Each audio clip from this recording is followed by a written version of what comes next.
Kegiatan Komisi Pemberantasan Korupsi terangkum dalam KPK 24 Jam.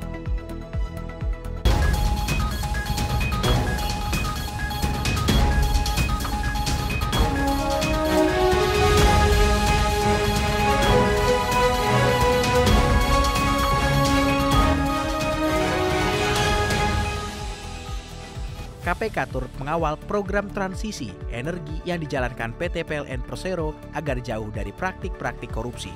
Untuk itu, Wakil Ketua KPK Johanis Tanak mengingatkan supaya PT PLN transparan, utamanya dalam proses pengadaan barang jasa. Pimpinan KPK Johanis Tanak dalam forum diskusi strategi pengadaan barang jasa antara KPK dan PT PLN yang berlangsung di Auditorium PT PLN Pusat, Jakarta, menyampaikan bahwa PBJ menjadi area yang rentan terhadap praktik korupsi karena terdapat unsur transaksional dan potensi terjadinya pengaruh kepentingan dari komisaris, direksi, maupun pemegang saham.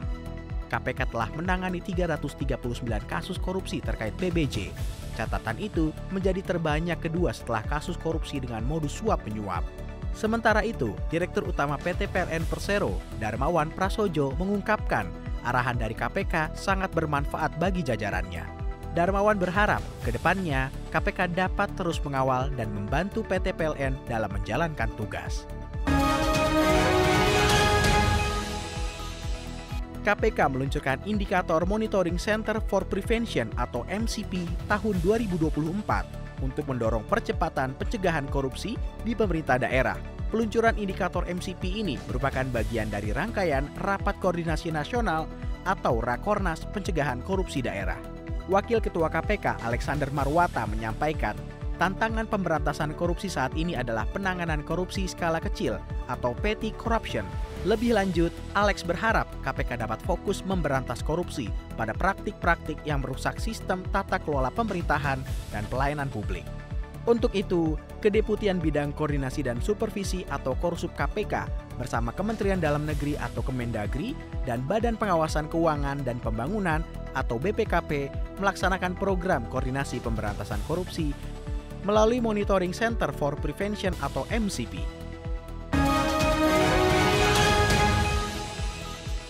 Untuk meningkatkan kapasitas dalam mengimplementasikan pendidikan anti korupsi atau PAK di Satuan Pendidikan, KPK melalui Direktorat Jejaring Pendidikan mengadakan webinar implementasi PAK dalam 3 periode.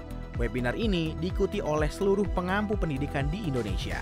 Sebanyak 3.000 peserta mengikuti webinar ini melalui platform Zoom dan tidak kurang dari 90.000 peserta mengikuti melalui saluran resmi YouTube KPK RI. Peserta dibekali dengan materi terkait panduan strategi nasional PAK yang telah diluncurkan pada akhir tahun 2023. KPK berharap webinar ini dapat menjadi referensi bagi sekolah atau madrasah di Indonesia untuk melakukan implementasi PAK dengan lebih spesifik, tepat, dan berdampak. Mulai dari proses perencanaan, implementasi, evaluasi, publikasi, hingga pelaporan di platform jaga.id. Ini sejalan dengan upaya KPK dalam menciptakan generasi anti korupsi pada sektor pendidikan yang berintegritas.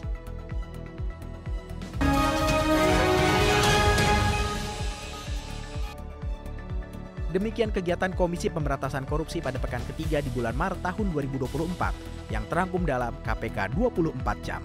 Dapatkan informasi selengkapnya melalui website kpk.go.id.